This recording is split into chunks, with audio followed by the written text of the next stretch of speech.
Hi, and welcome to the video summary of the parent orientation that was held the week of September 21st in 2015. If you couldn't make it to the session, I appreciate you checking out the video. I encourage you to get comfortable. It does take a while to go through all the information. The actual orientation in person was an hour and a half. I don't expect the video to be that long because of no questions, but it may be the better part of an hour, 45 minutes or so. So you might want to grab a cup of coffee or a glass of water or something like that, and you can always pause the presentation and come back to it at your leisure when you want to. So anyway, here we go. I'm Pete Spencer, Director of the Blue Water Middle College Academy, and I'll mention and introduce, if you will, the other staff members coming up shortly. But when the session was held, your son or daughter, the new students, were into their fourth week of middle college courses, or actually college courses, because that's actually what it is when you're a middle college student on SC4's campus. Here are a few of the buildings on SC4's campus. Some of you are very familiar with the campus. Others are probably not too familiar, but there are several buildings. It will seem large to them at first, just like high school seems large compared to middle school and elementary to middle and so on. But they'll get used to it, and I'm sure they already are. So the students are getting here, finding a way to get here, either driving themselves or you or a family member might be dropping them off. Of course, finding a parking spot can sometimes be difficult, and that's a learning experience in and of itself. They are getting to class, and you'd almost think, well, phew, the hard part is over. Now they're in it. But as you might be sensing, their work is just beginning, especially as we're now 5 weeks, as I record this, into the semester, actually entering the 6th week this week. So their work is beginning to ramp up, but we are here to help.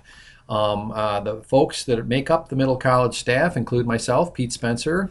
Matt Ruiz is our assistant director, and he's been with the program since the very beginning, before we opened our doors. Tracy Weimer and Jennifer Barr are our student advisors, and Michelle Lawson is our administrative assistant. And you can contact any of us. Now, the middle college staff is only made up of 5 folks, but actually the middle college in general is a collaboration among several districts in the county, St. Clair County Community College, St. Clair County RESA, literally hundreds of instructors, counselors, administrators, all go into the success of the middle college students. But the 5 of us are located in this office on SC4's campus.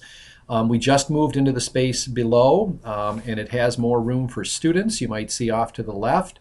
There's some seating. It's not 100% complete yet, and we don't have it all figured out, but we're hoping that students will find this a place to come and hang out, not only to get their questions answered, but also to find a nice place to study in between or before or after classes. The goals of the orientation are that when you're finished viewing this video, you're better prepared to help your child succeed at high levels at the college, SC4, and beyond, at a university. We want you aware of the many support resources and strategies available to middle college students. One of the big differences, I think, between dual enrollment by itself and a middle or early college is the support that the students get along the way, and that includes support for parents as well. We want you aware of what's coming next for your son or daughter as a middle college student. We'll go through all 3 years that they'll be in the program and what happens each year. And in this case, you're going to have to email your questions. If you get some, write them down and then send them to me. Anything that you hear in this video that triggers questions for you, send them along to me. Okay, and the contact information will all be there at the end of the presentation. So all our phone numbers and email addresses is on one of the last slides. The topics we'll be covering to achieve those goals include a look into the future. We're going to spend just a little time looking at data from middle college graduates. That often helps. It helps the students to know what other students have done in their 3 years here, and I think it helps parents to know what are the results, what have our students learned over their 3 years as a middle college student. We're going to give an overview, or I'm going to give an overview of the middle college, again, what to expect each year. We'll talk a fair amount about being college ready and the idea of college readiness and student success, because that's really the goal of the Middle College. It's not just to give students free college, it's to help them learn to succeed in college. And that may not come in the first couple of classes. They may struggle, or they might do fine the first 2 or 3 classes and then start struggling in one the second year. We want them to be ready to keep pushing and understand what's available to them to get help. And these things are available at SC4, but they will also be available at a larger university, a 4-year school, if they go on after SC4. So part of that is being aware of the academic support. So we'll share that with you, and then you can share that with your son or daughter, although they've already been exposed to that several times. We'll talk a little bit about what we call, or what the college calls, developmental education courses, taking them or using Compass scores or SAT scores to place out of certain courses. We'll talk about winter scheduling. The winter schedule opens on November 2nd. That's about 5 weeks away from when I'm recording this. We'll talk about the relationships with high schools and with SC4. In other words, how your student should find their relationship with what's offered at the high school as well as SC4. Are they a special kind of student at SC4? Well, in a way, but 99% of the they're pretty much the same, I guess. My point is, of an SC4 student. So there's not a lot that's not available to them because they're still in high school. We'll talk about SC supports, campus patrol, safety, things like that, all coming up. Okay, so now to get into the meat of the presentation, this cohort, the students that enrolled in the fall of 2015, is our 5th cohort. So we've learned a lot over the last 4 years, and we'll continue to learn more with this group, I'm sure. The students attend classes at one of 7 partner high schools, or are coming from a homeschool situation, so they might not attend one of the high schools in the county. Their academic and career goals vary widely. We have students going into fairly traditional academic fields, such as the science field, medicine, something like that. But we also have students with going on more applied degrees, such as drafting and design, welding, electronics, things like that. We have students going into business, criminal justice. So the goals of our students, career-wise, and then of course academically, do vary widely, and that's okay. Students take between 2 and 5 college classes each semester. Juniors, or students in their first year, are going to be taking 2 classes each semester, and then that will go up gradually to 4 or 5 classes by year 13. Current numbers, we have 621 students enrolled in the Blue Water Middle College. The 2015 cohort is our largest. They've continued to grow every year. There's 253 students enrolled just this fall alone. There are 227 students enrolled in the 2014 cohort. In other words, they were 11th graders or new students last fall. And in 2013, we have 141 students from that cohort. It was a much smaller cohort to begin with, so yeah, we have not lost 80 students or 90 students there, but it was much smaller to begin with. We do have a retention rate of over 90%. The 2014 cohort had 236 students when it started last fall, so they've lost 9 students, but that's a very small percent of students who have not come back. I think as a parent, that should give you some comfort. If it was really hard on a lot of students, more of them would have chosen to go back full-time to their high school. So the students can do this, they can succeed, but as you'll hear, it does take work and taking actions, I guess, if things aren't going well. The average high school grade point of a student coming in as of the end of 10th grade in past years has been right around 3.2. We have not calculated it yet for the 2015 cohort. My guess is it will be about the same. That's important, so you know that the students are not all the top students in a high school. We have students coming in with 4.0 grade point averages. We also have students coming in with 2.0 grade point averages, with C averages.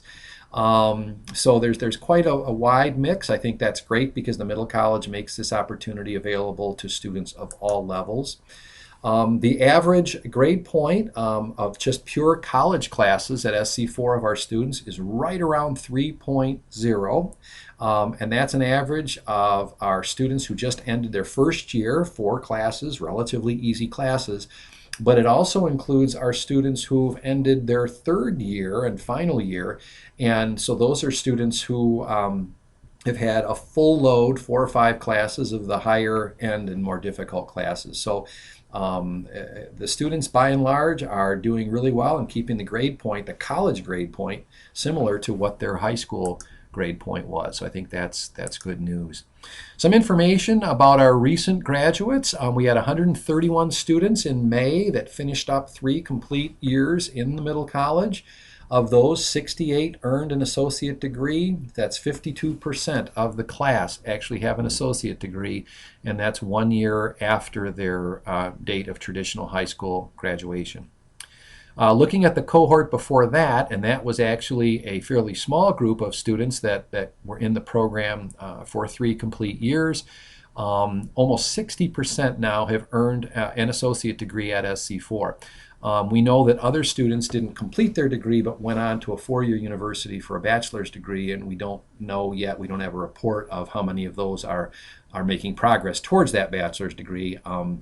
They would not have time to have earned it by the spring of 2015.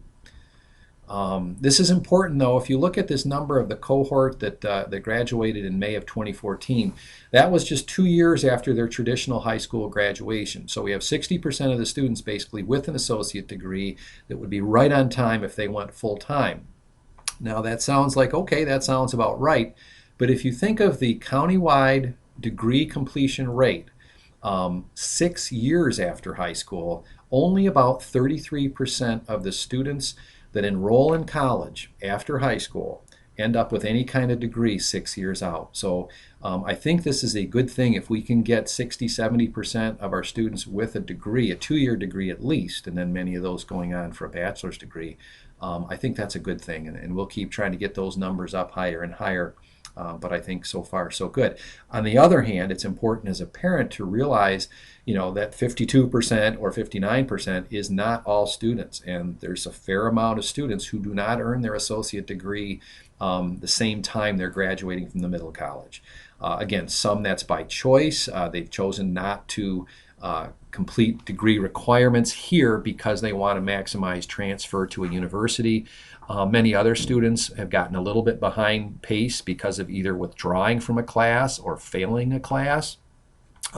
So everything, the students have to work hard and get everything done pretty much on time to earn their associate degree at the same time that they graduate from the middle college.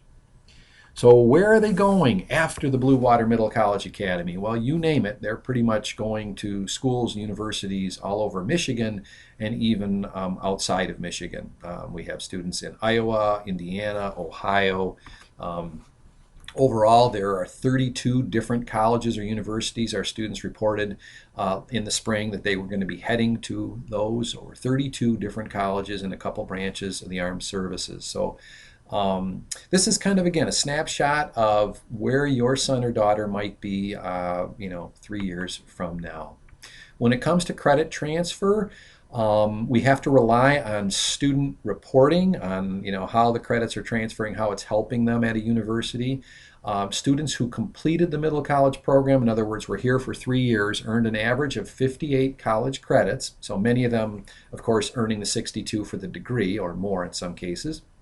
Others not earning, might be earning 50 credits or 48 even. Again, part of that depends on how many classes are either withdrawn from, or potentially students fail or just don't sign up for a full load of classes in a particular semester.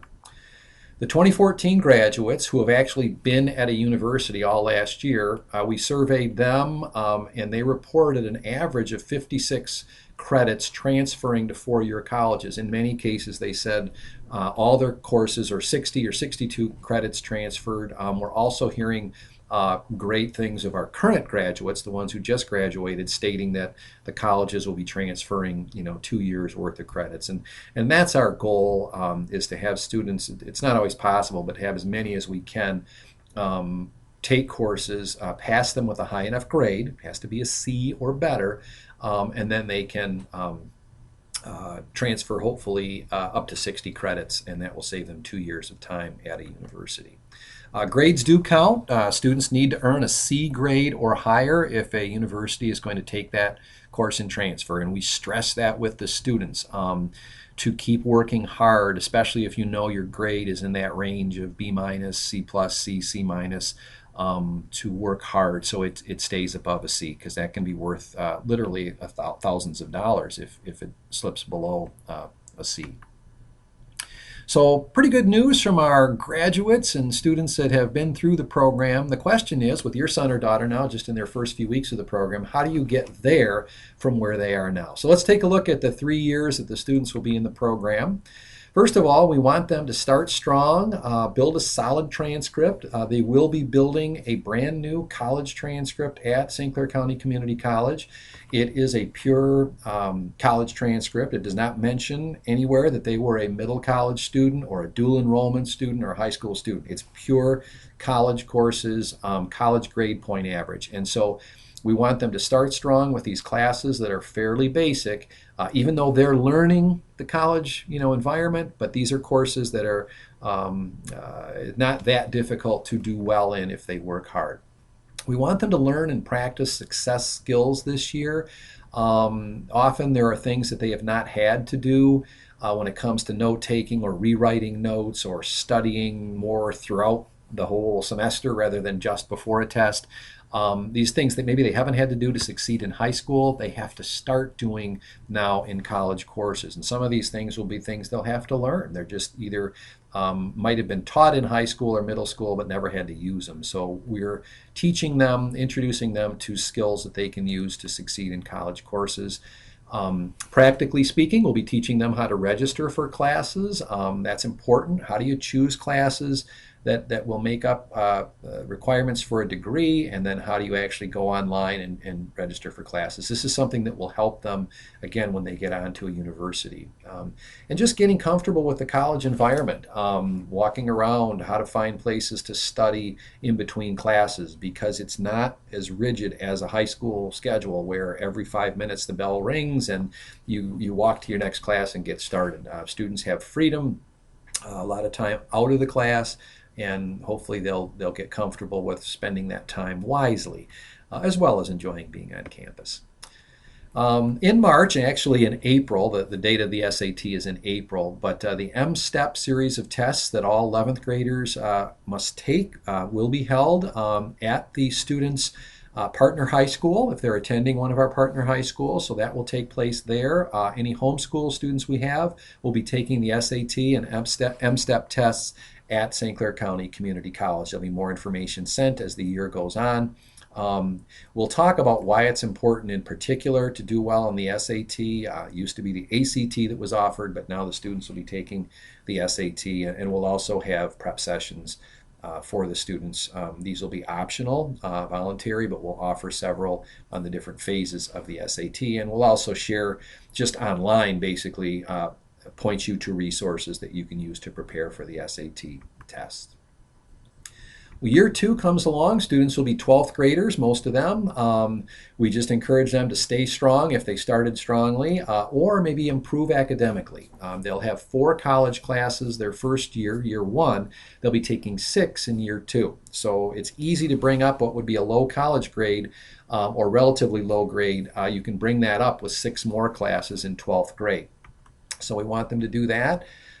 If they've already been using or implementing new success skills, we want them to continue to practice those and hone those skills, and maybe they need to incorporate some new ones based on different types of classes that they're taking. We want them to complete their high school graduation requirements so they can walk and participate in spring commencement at their partner schools. We work closely with the partner schools and the counselors there to make sure that our students are on track to fulfill the high school basic graduation requirements. We want them to be able to walk in commencement. On the other hand, there are some things that students have to do, whether it's passing all their classes at the high school, maybe taking a college class to fulfill a high school requirement that they didn't have time for at the high school, and just basically keeping up and making wise choices as they schedule these next 2 years so everything will be done and they can participate in commencement. They won't be getting their official high school diploma there, but they'll be in all other, for all other intents and purposes, that will be their commencement celebration, and possibly graduation parties, things like that can happen at the end of 12th grade. We want them to start getting serious about planning for the future, planning to complete their SC4 degree. They do have to make wise choices. Otherwise, that's another reason why they might get to the end and realize they didn't take all the classes they needed. We want them to start really zeroing in on future career and academic goals. And so we have tools for which they can use to do that, and also researching careers in universities. Excuse me, which ones would be good to go to based on what they want to do career-wise. And then we would also recommend that at the end of 12th grade, if they feel they want to, and in most cases it can only be a good thing, I mean, is to retake the ACT or SAT if they want. Most times when students retake those exams, most of them the score increases. Sometimes it doesn't, but it won't hurt them. They'll still be able to submit the higher of the scores.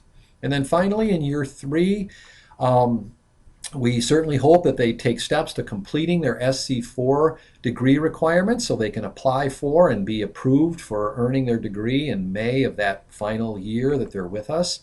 And just a note on that, Mr. Ruiz, the last few years, has been one that's looked at all the students, students who are in their final year. He looks at their SC4 transcript and kind of goes through it and sees what they need going into that final semester. This was also, we look at that also the year before, but in this case, it's really making sure that if they're close to getting that degree, that they know what they have to do in that final winter semester to get it done.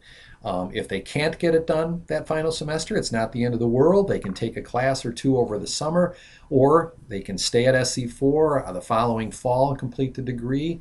Or there's a third option. They can go off to a university, four-year university, Michigan State, Western Michigan, or Lawrence Tech, or wherever, and they can fulfill the final SC4 requirements with a class at the university. And then they can transfer that class back to SC4 and get their degree.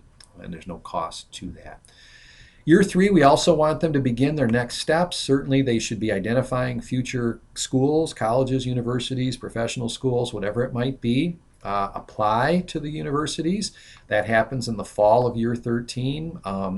In the winter of year 13, we bring in SC4 financial aid experts, and they'll talk to the students and parents, and we invite you to attend with your student if you want, to learn about financial aid options and paying for college after the middle college is finished. And we'll also help you complete the FAFSA application for financial aid. And then graduation occurs in May of that final year, and many students will participate in SC4's graduation if they've earned the credits for their degree, or if they're very close, they can walk in SC4's commencement. No cost to that. The students get the cap and gown provided to them. That's a very cool ceremony. And then the middle college will have its own ceremony. Usually it's a week or two after that, where the students get their official high school diploma and kind of wrap up their 3 years as a middle college. It's a nice ceremony. We do not have caps and gowns, but the students dress nicely, and we have student speakers and faculty speakers, and it's just a nice event, and the students are called on stage to get their diploma. So hopefully, that's a long way off yet, but you'll be able to attend that down the road. So I'm going to pause just for a second here and take a sip of water, and I'll be right back. The video will just roll on, but if you want to pause it and take a break, now is a good time. Okay, back now. Well, overall, over those 3 years, our goal is to increase the students' readiness to succeed not only at SC4 as they go, but also beyond, and whether it's moving on towards a 4-year bachelor's degree or even beyond that, a master's degree or something else. So I guess the question that comes up is, what really makes students ready to succeed in college? It's commonly reported in the news as a factor of a students in a school or a state, their ACT scores. And that doesn't necessarily tell the full picture, as you will see. But test scores address only one component of college success. So let's look at some information, and we'll look at ACT scores as it relates to success at SC4 with middle college students. So this may be a little hard to see on the video. I'll see if the mouse can highlight a few things. The column on the left here is our grade point averages of students. This was the end of 12th grade, and this was in the spring. This is their cumulative grade point average at SC4. So this is a pure college grade point. The lowest number down here, if you can see it, is 3.548. So over a 3.5, and it goes all the way up to a few students with a 4.0, two of them, and several with a 3.9, and these are middle college students. If you look over at the chart, the headings are the ACT test content area. So the first column is English, and then math, and then ACT reading and ACT science. The composite scores are off to the left. The areas in pink, or the shaded areas that you see, are scores of the students that did not meet what the ACT statistics folks say means that you're college ready. You're ready to succeed in an entry-level college course in that area. So I guess the point is that we have some students, especially even the top two at 4.0s, that are actually less than college ready according to their ACT scores in two subject areas, math and science. And then if you go down the list, you'll see a student, here's one with a 3.77 that is not college ready in three of the areas. Most of the students do hit that college ready benchmark in English, which is kind of important to keep in mind.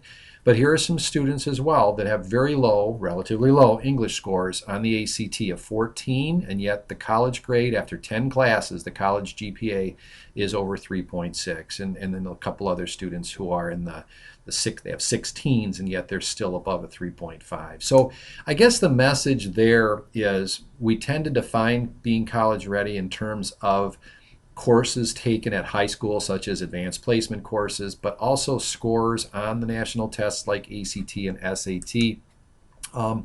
It's really more than that, and that's been known for a while. It's just that it's easy to point to those test scores and say this is, here's how we're doing with our students, preparing them for college, but it's much more than that. David Connolly has studied, what does make students succeed in college, and he's come up with 4 components of being college ready. And I'm just going to spend a little time because I think this is important for you as parents to think about with your son or daughter. And there might be areas that they're strong in, which is a positive. There might be areas or components that you think maybe they need some help in, and they will develop. We're not expecting them to come in high in all these areas. They can develop these skills as they go. So the first component is called key thinking strategies or key cognitive strategies. And again, students that succeed in college are good at analyzing information that's presented to them and data. They're good at reasoning, arguing their case with evidence, proving statements in papers. Again, this takes some higher order thinking. It's not just, identify the date or, be able to list the function of this muscle or whatever it is. It's going deeper than that. Students who succeed in college are inquisitive. They ask questions. They don't just accept the information as it's delivered by the faculty member and then, go and come back 2 days later and get more information. They question them, and that's a good characteristic to have. They're intellectually open to new ideas. A student that shuts out anything that doesn't agree with his or her views it just reduces their chance at success in college courses. So that's one of the components, is the thinking skills, the higher level thinking skills.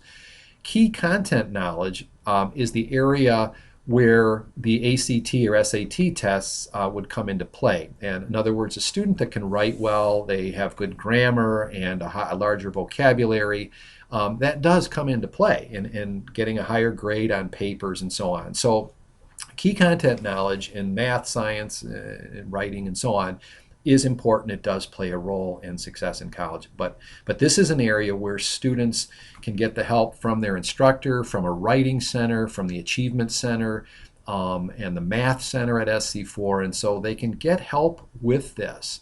The next area or component is really where we try to help our students more than anything, and that has to do with academic behaviors for success. One of the things we've already worked with the new students on is self-awareness or self-monitoring, knowing where you are in a class grade-wise or If you're struggling in a class, maybe the grades aren't in yet, but you just sense that you're struggling, that's important to be able to monitor yourself and know when you need to get help, and then of course acting on that. But if you kind of go through and you're just floating through, that's not going to bode well for your success. You always have to be kind of monitoring where and when you need help. Study skills are part of the academic behaviors for success in college. How to use a textbook, highlighting, taking notes on Post-its and sticking them in the margins, actually taking notes in class. We just, at the last success session, talked about note-taking and different strategies and considerations when you're taking notes, and the importance of rewriting those notes and revisiting the notes. Study groups, things like that are important in terms of academic behaviors. And then just managing your courses, keeping track of deadlines, realizing when you have other commitments such as work or family outings or whatever it is, that you've got to get your studying in before or after those things. And these are all things that students learn, and our students, our veteran students or graduates report that was a big part of this, is learning how to balance everything. And the final area, which is also important, and this is another area that we try to help the students develop their skills in, I guess, or their knowledge in, is commonly called college knowledge, or more scientifically, contextual awareness. Do you understand the context of college? Do you understand the college environment? Communicating with instructors. There's a right or a wrong way. If you're going to succeed in a class, sending an email with no greeting and no signature at the end, and it's just not something that's going to sit well with instructors, and it's not going to get you the kind of information and the feedback that you want. The whole college process, it sometimes can be daunting to learn how to register, and if a class is full, can you get an override? Well, the chances are you might be able to, but you have to learn how to do that. And so these are things that students learn over the next few years. And then just understanding that there are departments at a college or university. Some have to do with admissions, others financial aid, and then there's college and student advising and so on. And then finally, the support for students, the writing and math and achievement centers at SC4.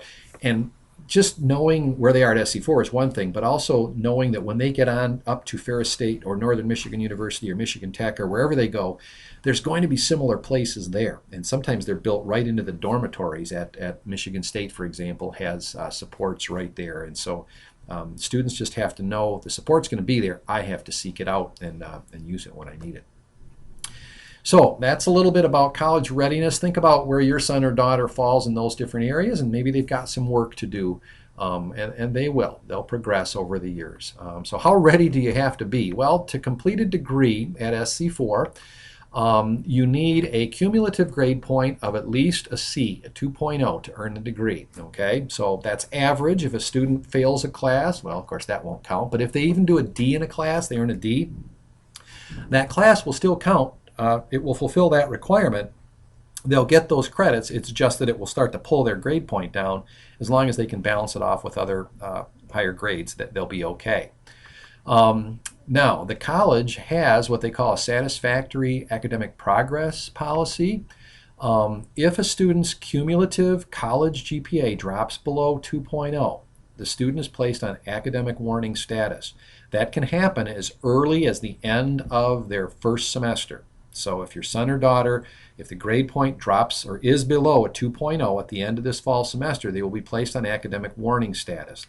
Now, we will work with them, and we'll expect them to work as well to get that grade point above 2.0 by the end of the winter semester. If that's not reached, the student is suspended from taking SC4 classes for one semester. So that's very important, and that is not something that the Blue Water Middle College can override, nor would we want to. We want to make sure the students are working hard enough to earn at least a C average in their classes, and we believe all the students can.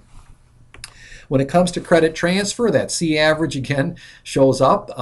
Each individual course grade must be C or better if it's going to transfer to another university. Again, all college courses don't have to be a C or better, but if you want that course to transfer, it must be a C grade or better. When it comes to financial aid, considerations down the road when the student is no longer in the middle college, the cumulative college grade point has to be above a 2.0, or the basically the government aid, if you will, the grants and some of the financial aid offered by colleges, they're not going to offer it to a student who's not doing at least a C average in their work. So we want to keep that grade point up as well.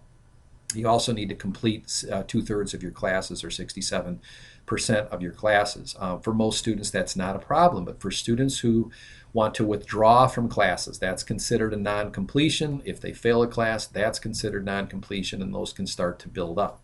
So you can't withdraw from 1 out of every 3 classes that you're taking. Okay, so a 2.0 or a C average is an important goal, but for many of you, I hope you're thinking, well, my son or daughter is going to be getting better than a C. We certainly hope that's the case. And remember, our students' average is a 3.0. So they're doing really well. We do have some students that get placed on warning. We do have some students that are suspended from taking classes for a semester.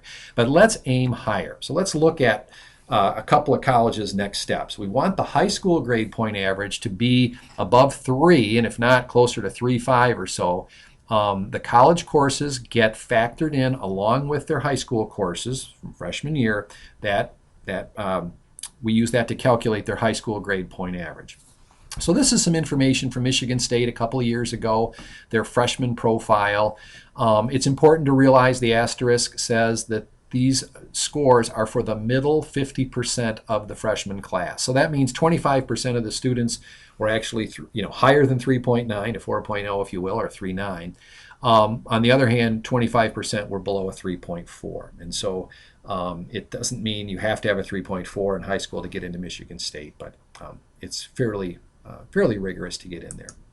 Central Michigan, they reported their average incoming freshman class a couple years ago, had a cumulative grade point average of 3.3 and a composite score of 23.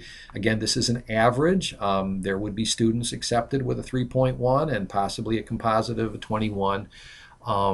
Being a middle college student can help as long as the student is successful in their college classes, because you're showing the colleges when you apply that you can handle college level courses. So even if a student right now has a relatively low grade point average in high school, if they do really well in their college courses, that can help them get into colleges they might not otherwise have gotten into. And we've seen that happen with some of our students. So one final school, Oakland University, is a very common university for our students to go to. And they're asking for a cumulative high school GPA of 3.2 or above.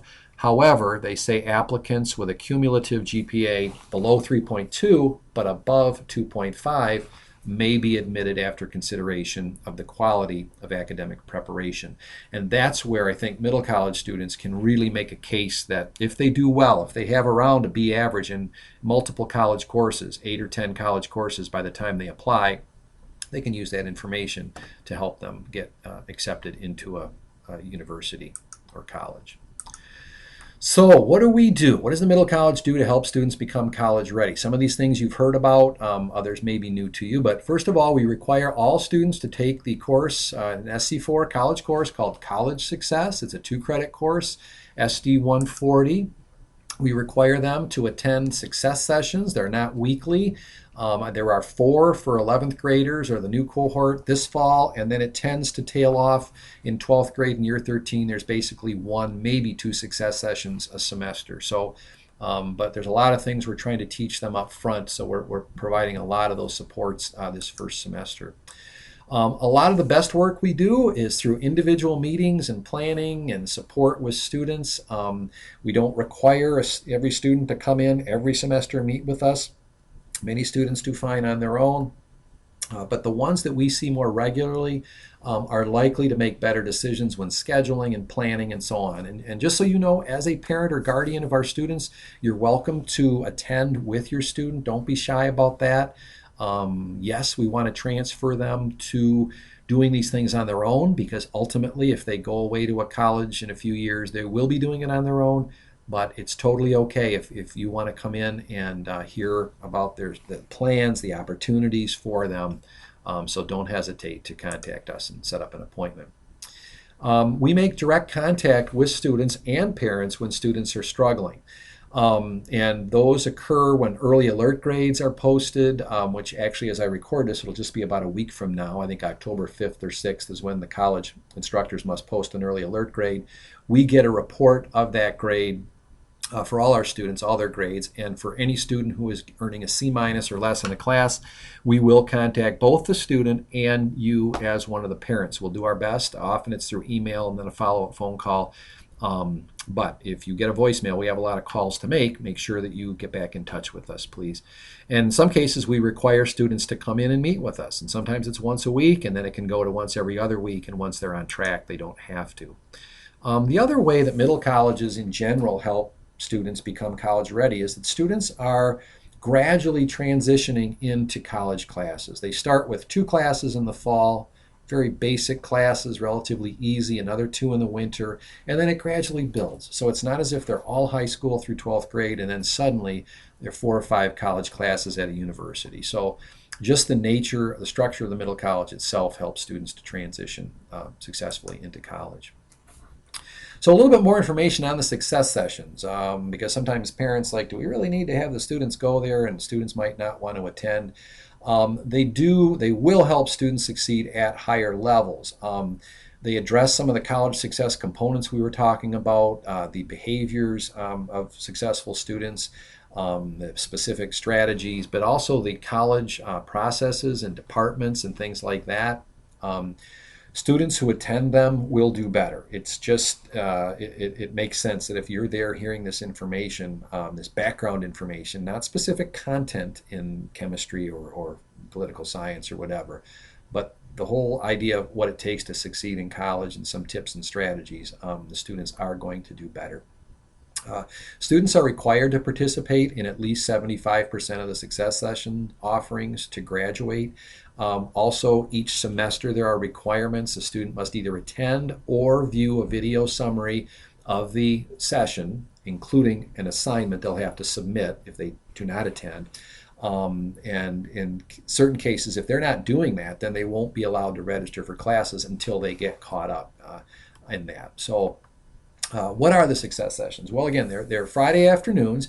The topics include focusing on college knowledge, academic behaviors, learning skills, and some key thinking strategies. We've talked about that a little bit. In year 2, we have fewer sessions. There's a greater focus on helping students make sure their plan is underway to get their degree at SC4 if that's what they're focusing on, and also helping them to plan future steps to universities and colleges, and continue to help them to learn to seek help on their own at the college. And then year 3, it focuses on applying to college, researching colleges, and then financial aid. The sessions are usually on Fridays, and we do that because there are no college classes or very few college classes on Friday afternoons.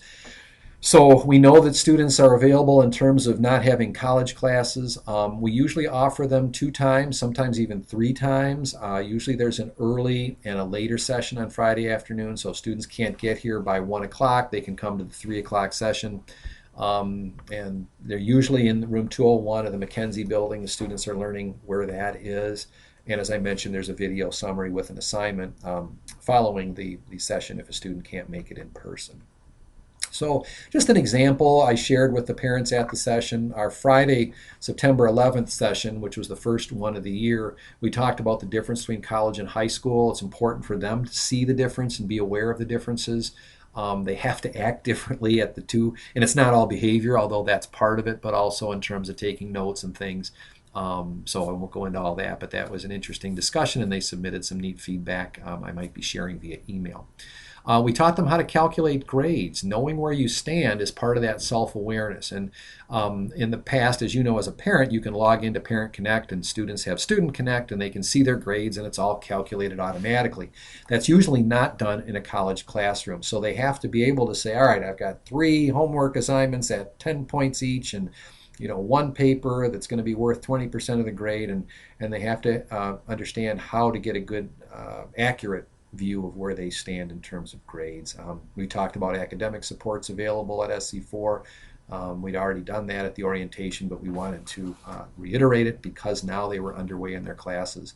And then we showed them some information of what former middle college students use to succeed, such as tutoring, studying groups, meeting with instructors.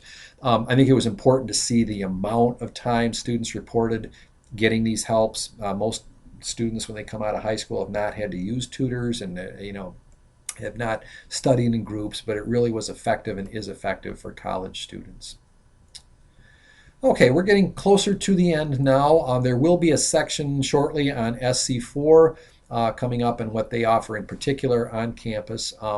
One slide now on what they call developmental education, sometimes known as remedial courses that are designed to prepare a student for the regular courses where the credits count towards a degree. Developmental ed courses are numbered lower than 100. In other words, English 75, Math 75 are considered DE courses. The middle college cannot pay tuition for a developmental ed course. No high school can pay a dual enrollment tuition or anything for a student to take a remedial course at the college.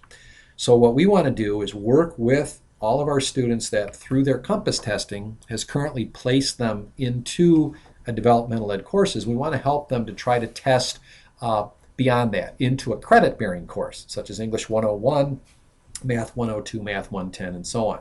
Now, as a student, as a family, you may decide, and we have students who have decided, I think we need this extra help, and therefore we're going to pay for this English 75 so the student gets some background on improving their grammar and their paragraph structure, and it'll help them succeed at English 101. We don't want them to get in over their head. They will not be able to go into English 101 if they cannot pass the COMPASS test. But again, as a parent, that doesn't have to be the end goal. You could say, all right, we want to take this class, and we'll pay for this class for them, and that's totally fine. It can be a great decision. So what we did at this time, but I'm obviously not going to do this at the video, although it's a time where you could pause it. We stopped for a couple minutes, and there was a little sheet of paper that we gave to the parents, and they could just share some information about their son or daughter in particular, how they were doing, were they feeling good about their middle college experience to date, or had some concerns. And you can do this via email. So if this triggers some things and you want to share some things with me, feel free to send me an email. The flip side of this half sheet of paper was simply open to share any other ideas, questions, or concerns you may have. And we're actually, Mrs. Barr, one of our student advisors, is working through all those sheets that we got back and responding to parents if necessary, or responding to students if a parent wanted us to do that. So feel free to do that. Again, the email address will be coming up shortly for all of us. Okay, scheduling for winter semester. That's coming up before you know it. Students choose and register for SC4 classes on their own, with help, of course. We're showing them how to do that. Winter registration opens on November 2nd in the wee hours of the morning at 12 o'clock. But students don't have to register that date. I would not wait much past the first week or two if there are certain times and days you really want a section, because some courses will fill, and if they fill up, especially those early afternoon courses, you'll have to look for something else. So if you're ready with the courses you want, the days and times, in other words, that would be like the section numbers, then you can get it done right away and get the courses you want. October 23rd is a mandatory in-person success session. Now, all the sessions are required. They're all mandatory, but some, if there's an event going on, you can view the video summary. We want all our students to attend on October 23rd, either the early session from 1 to 2:30 or the later session from 3 to 4:30. Mrs. Burse, the SC4 registrar, will be describing and demonstrating the whole registration process and using all the tools and going through all the steps the college requires. So it's important that you're there and hear it right from her live and in person. Okay. When it comes to scheduling or choosing courses, we are always available to meet with your son or daughter. And again, you can be part of that if you want. They're choosing 2 classes, and they can basically choose anything for which they qualify. At the last success session, we mentioned 4 or 5 things to consider when choosing classes, and tried to show them some tools to help them decide. Now, the relationship with partner high schools. There should be little difference for your son or daughter at their high school. They were likely at the school in ninth and 10th grade, and things should be pretty much the same, other than they won't have classes probably 5th or 6th period. In some cases, that's a little different, but they'll have 4 classes there this year and 3 next year. Please understand that scheduling middle college students poses some difficulties for high schools. If you think about it at some of our schools, well, and it's all kind of relative to the size of the school, 20% of a class, in some cases it's higher than that, 25%, are needing to be scheduled in the first 3 or 4 periods of the day in some of the same core classes. If you throw in tech students who also sometimes need to be scheduled in the morning, it makes it difficult for counselors, and courses tend to fill up quickly, and your son or daughter may not get the exact course that they want. You really, I hate to say it, but students cannot always have it all, and sometimes you have to have trade-offs for being part of this program. A key important thing I want you as a parent to realize is students are given directives regarding SC4 start times and when they can or can't take classes. An example is 11th grade students cannot schedule a class that starts before 1 o'clock at SC4. It's just cutting it too close, and students, we cannot have them getting out of high school classes early or arriving to college classes late. So we want to make sure there's enough time for them to get here without doing either of those, getting out early or arriving late to class. And when we get the schedules for our students as they start coming in, if we find a student who has a 12:30 class, for example, we will be in touch with them, and they'll need to pick another class, or that class will be dropped. We'll direct the college to drop that class. So this is important. If you have questions about that, feel free to get in touch with me. Progress reports and report cards should still be mailed home from your high schools as normal. We do not send progress reports and report cards. The progress reports for college are basically their early alert grades. Those are posted along with their final grades in their Wave account. And so you can have your son or daughter show you how to access their Wave account. You can check grades, but you do not get the constant grade updates like you do with Parent Connect for your college courses. So you just have to be aware of that. That's just a difference, and we're trusting the students to keep you informed, or at least make sure that they're doing well in their classes on their own. And this I kind of mentioned, you still should have access to Parent Connect for your high school grades and attendance. Your son or daughter should be able to access any school services, counseling, health, things like that. Behavior expectations and consequences. The student must follow their high school code of conduct and face any consequences for violations. It's important to keep in mind, if your son or daughter is suspended for 2, 3, 4 days or more from the high school, they are also suspended from attending college classes. Okay, we treat them almost like the way the tech program works. It's the same policy there. If a student is suspended for smoking or fighting, whatever it is, at their high school, they are not allowed to attend tech classes either. So it can be a big consequence if they do something that gets them out of school for any period of time. They're expected to follow their attendance and grading policies of their partner school, and that's worked out very well the last 4 years, so I don't envision any problems with that. The relationship with SC4, it's important as a parent to know your son or daughter is in the college world now. Their freedom is much greater for them. They're not bells, they're not all in one building, and but on the other hand, along with that freedom is our greater expectations for the students when it comes to their work and the quality of work and showing up and things like that. Success or failure rests more on them.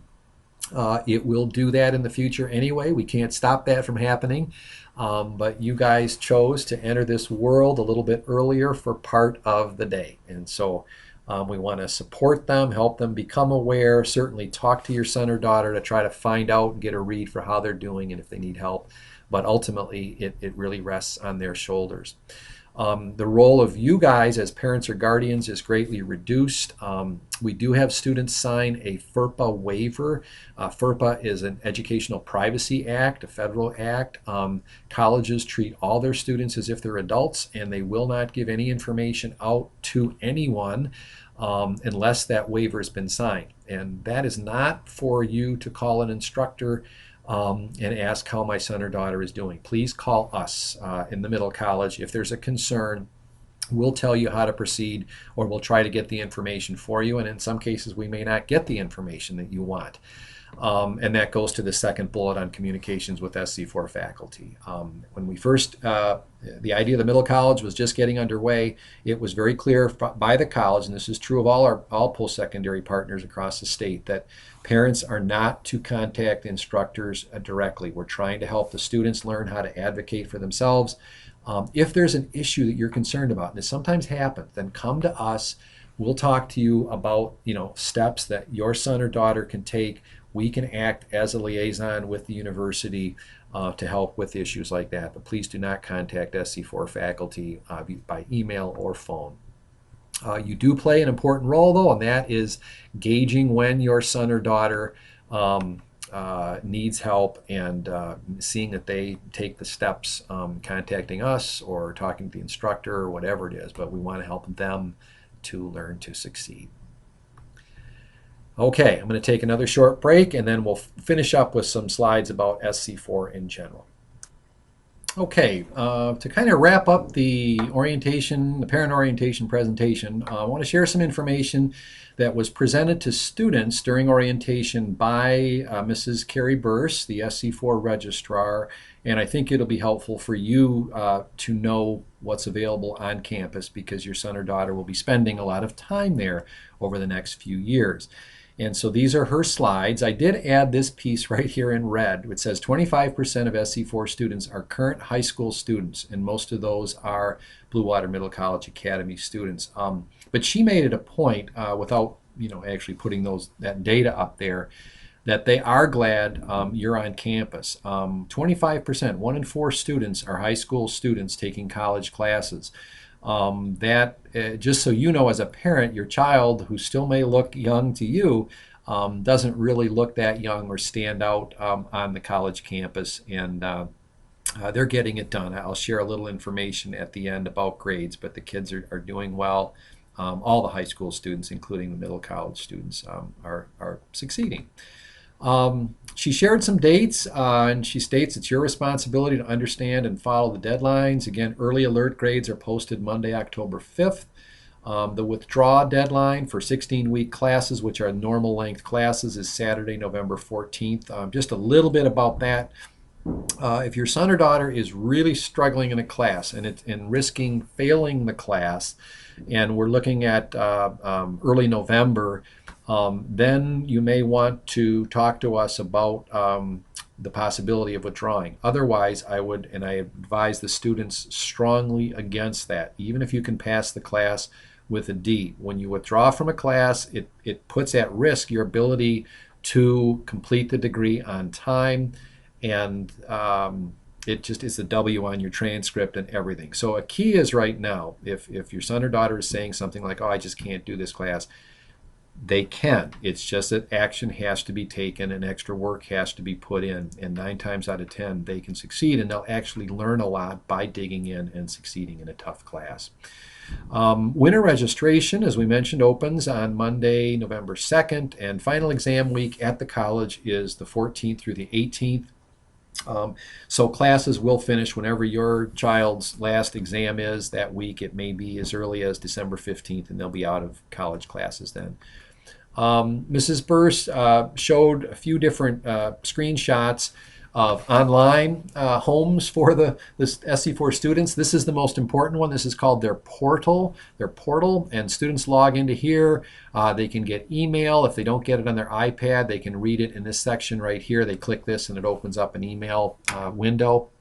And then over here, and I won't spend much time, but this is where they would click on the bar that says Waive for College Credit Students, and they can see their grades, and this is how they go in and register for classes. There's other news and information that show up on the portal, announcements about upcoming events, canceled classes, things like that. so they can check their portal before they head to class.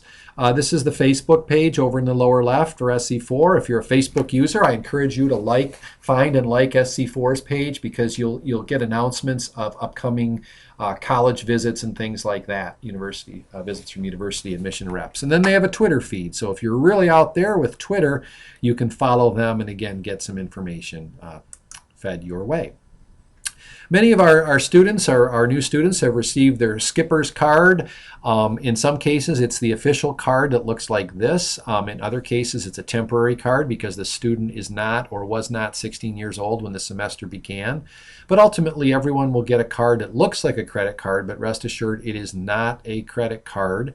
It can be used as a debit card, but that would entail you as a parent putting money on the card, whether it's $50 or $100. And then the student can use it pretty much anywhere to buy lunch, get gas, or something like that. But it doesn't automatically come with any kind of account, and they're not going to get into credit trouble with that. But it does have a magnetic stripe, and the college is using that more and more on campus and scanning it for library books and things like that. So if you have questions about that, we'll direct you to SC4's one-stop registration office. They're the ones that handle that. We don't really have anything to do with that, but we'll help. If classes are canceled, instructors try to give students prior notice unless it's a real emergency.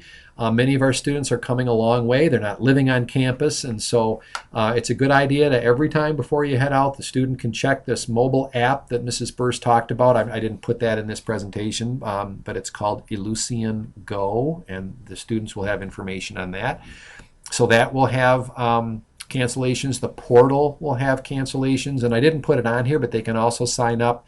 Actually, the text alerts are for weather and emergency-related closings of campuses. They are not related. You don't get text alerts for individual class cancellations. So maybe that's coming someday.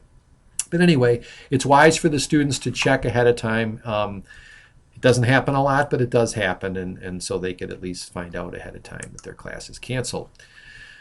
Student services, they have several great departments here on campus, and again, this relates to learning about what's available at colleges and universities. There's academic advising. We recommend all our students.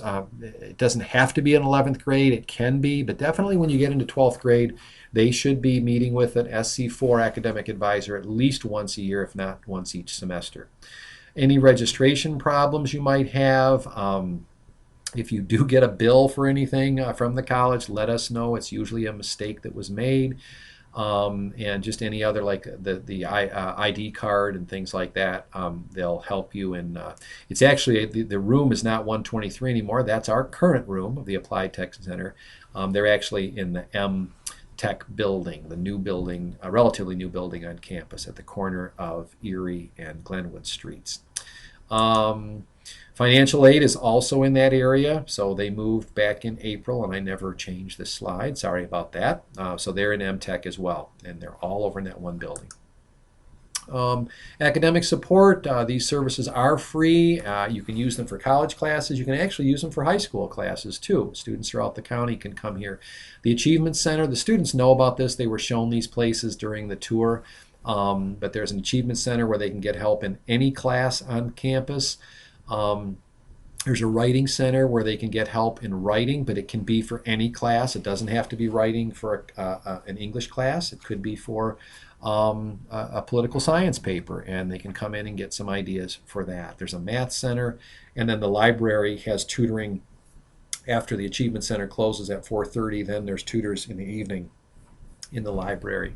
And one of the key things is it says don't forget to utilize your instructor's office hours when you need help. The instructors really do want to see you succeed. They appreciate when a student comes and spends extra time trying to learn tough concepts or get help writing a paper or preparing for an exam. Campus safety. This is important for parents of younger students, but any student for that matter. There is a campus patrol department. We've told the students to program this number into their phone, 989-5757. This is for, well, we'll describe some of the things below. But if it's a real emergency you're witnessing, such as an assault or a medical emergency, the students really should call 911. That will get them to the county dispatcher, who can then call Campus Patrol, but they can also get an ambulance or a police car on the way. Campus Patrol folks can help you if you're taking a night class. And it's going to be dark, of course, when students get out and you're a little uncomfortable. They will come. If you call the number, tell them where you are. They'll meet you there and walk you to your vehicle. This says actually walk with a buddy, and that's one way to do it if you know someone in your class. But also, Campus Patrol will provide escorts. Just call ahead, let them know when you'll be getting out, and they'll be glad to meet you there. Also, other things which can be very important, especially when you're a student, maybe driving an older car. They will jump start a car with a dead or low battery. If your door locks come out and its temperature's dropped and they're frozen, they'll help with that. They can get keys out of a vehicle, and flat tires. They'll even deliver some gas to you to get you going again. So again, it often happens when students have sometimes older cars or even a newer car, but you can lock your keys in it. But they'll help with that. Okay, and just a few other things very quickly. There is a bookstore on campus. We provide the textbooks, but there's things like school spirit items and wet sweatshirts and pens, pencils, notebooks, all those kinds of things are there. They can get food in a cafe in the University Center building or the College Center building. They know where it is, and they can get snacks there, and there's actually a fitness room that they can get access to as well. Student clubs are important parts of a successful and a well-rounded college career. We hope that everyone will find something that they're interested in. There's quite a variety here, and middle college students, even though they're relatively young as 11th graders, are welcome to join any of these clubs. So hopefully your son or daughter over the next couple of years will find something that they can participate in.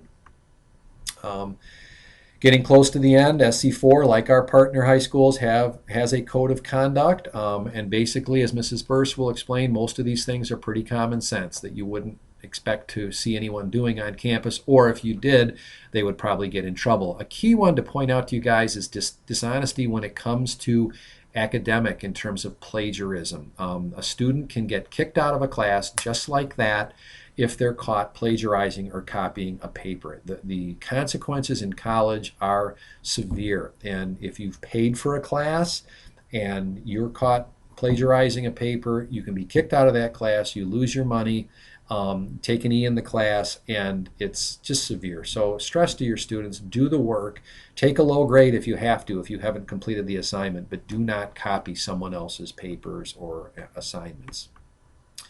Appealing grades can only be done in a couple of circumstances, and that's if the final grade is based on an error in calculation, that you add up all your scores and there's no way that you can get a D. There's probably been some error in calculation or a decimal point or something, so you can appeal that, save your papers, save all your work, or take photos of them if you see them or something like that. The other thing you can appeal is if the grade did not seem to be calculated based on the criteria stated in the syllabus. So an example of that is if a paper should be 30% of your grade and you get a really good grade on it, but it doesn't bump your grade much, maybe it wasn't factored in at 30%. So you can't really appeal based on this teacher doesn't like me, or I don't agree with his views and therefore he or she doesn't like me. So we're pretty much to the end, and if you're feeling overwhelmed with all this information, I've got one or two final slides that maybe alleviate some of the concerns. Your son or daughter can do this. Keep in mind there are over 600 students currently enrolled. We've had hundreds of students, a couple hundred students now graduate from the middle college. I told you I'd share some information about grades. The last semester we had over 500 students taking classes on campus, and of those classes 45% of the grades were A- or A. Almost half of the high school students, granted some were in year 13, but almost half the grades were A- or A. Another 30% were in the B- to B+ range, and so that's about 3/4 of the classes, the grades were a B- or higher, and most were A's.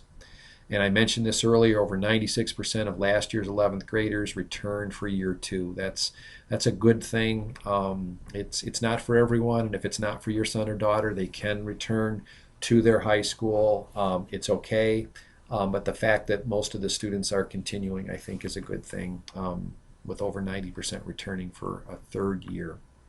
So finally, here's a screen that has our contact information, and there's our website, and this site called College Success Central is a valuable one. Actually, this is where I'll be posting the video and sending a link to all the parents.